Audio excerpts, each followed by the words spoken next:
انسان کی زندگی میں ایسے بہت سے تجربات ہوتے ہیں جو آنکھوں سے نظر نہیں آتے لیکن گہرائی سے محسوس کیے جاتے ہیں، اور خواب بھی بالکل ایسا ہی ایک پراسرار جہان ہے جہاں انسان نیند کے اندر ایسے مناظر دیکھتا ہے جو کبھی خوشی دیتے ہیں، کبھی خوف پیدا کرتے ہیں اور کبھی زندگی کے بڑے فیصلے بدل سکتے ہیں۔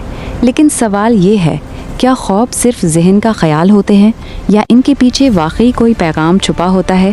اسلام کی نظر میں خوابوں کو مکمل طور پر رد نہیں کیا گیا، بلکہ خوابوں کو 3 حصوں میں تقسیم کیا گیا۔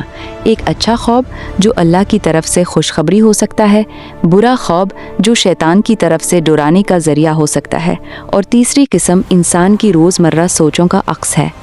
اس بارے میں ایک اہم حدیث صحیح بخاری اور صحیح مسلم میں آئی ہے، جہاں رسول صلی اللہ علیہ وسلم نے فرمایا، سچا خواب نبوت کے 46 حصوں میں سے ایک حصہ ہے، یعنی سچے خواب کو مکمل طور پر رد کرنا درست نہیں، لیکن اسے اندھا دھند ماننے کی بھی اجازت نہیں، بلکہ اسے ایک ممکنہ اشارے کے طور پر دیکھنا چاہیے۔ اب سوال یہ ہے، کون سے خواب انسان کی زندگی میں تبدیلی کی نشاندہی کر سکتے ہیں؟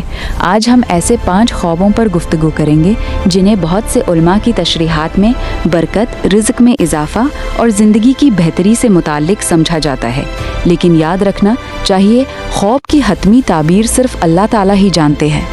پہلا خواب ہے بیٹی کا بیکنا۔ اگر کوئی خواب میں دیکھے کہ اس کے گھر میں بیٹی آئی ہے یا پیدا ہونے والی ہے تو بہت سی تعبیرات میں اسے رحمت، سکون اور برکت کی علامت سمجھا جاتا ہے۔ اسلام میں بیٹی کی بہت بلند شان ہے۔ رسول صلی اللہ علیہ وسلم خود اپنی بیٹیوں سے بہت محبت کرتے تھے، خاص طور پر حضرت فاطمہ رضی اللہ عنہا کے ساتھ آپ کا تعلق گہری محبت اور احترام پر مبنی تھا۔ اس لیے بہت سے علماء کہتے ہیں کہ بیٹی کا خواب دیکھنا زندگی میں نرمی، سکون اور نئے رزق کے دروازے کھلنے کی علامت ہوتا ہے۔ دوسرا خواب ہے خانہ کعبہ کا طواف کرنا۔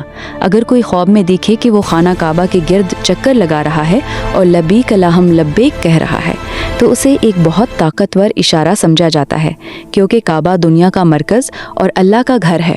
قرآن کی سورت یوسف میں خواب کی اہمیت اور اس کی حقیقی تعبیر کی ایک بڑی مثال ملتی ہے، جہاں حضرت یوسف علیہ السلام نے خواب کی صحیح تعبیر دے کر بہت سے لوگوں کی زندگی بدل دی تھی۔ اس لیے کعبہ کے طواف کا خواب اکثر عبادت میں بہتری، حج یا عمرہ کا موقع ملنے اور زندگی میں بڑی تبدیلی کی علامت کے طور پر تعبیر کیا جاتا ہے۔ تیسرا خواب ہے امامت کرنا۔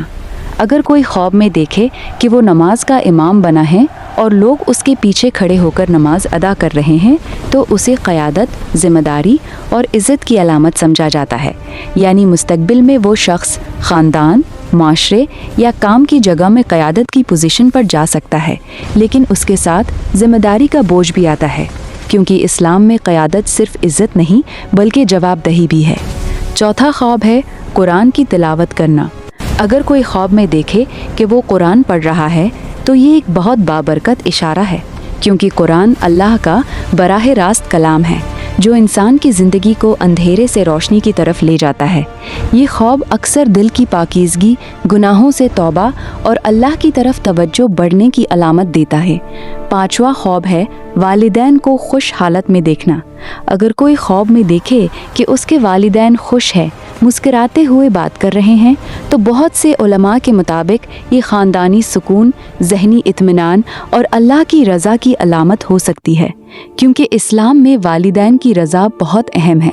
قرآن میں اللہ تعالیٰ نے بار بار والدین کے ساتھ حسن سلوک کا حکم دیا ہے، لیکن ایک اہم بات یہ ہے کہ یہ تمام تعبیرات حتمی نہیں، کیونکہ خواب کا حقیقی مطلب صرف اللہ ہی جانتے ہیں۔ اس لیے کسی خواب کو دیکھ کر خوف زدہ ہونا یا بلا وجہ بہت خوش ہو جانا درست نہیں، بلکہ متوازن سوچ رکھنی چاہیے۔ حقیقی زندگی میں ہم دیکھتے ہیں کہ بہت سے لوگ خوابوں کو حد سے زیادہ اہمیت دے کر غلط فیصلے کر لیتے ہیں، جبکہ کچھ لوگ انہیں مکمل طور پر رد کر دیتے ہیں۔ لیکن اسلام ہمیں درمیانی راستہ دکھاتا ہے اور عقل، دعا اور علم کو ایک ساتھ استعمال کرنے کی ہدایت دیتا ہے۔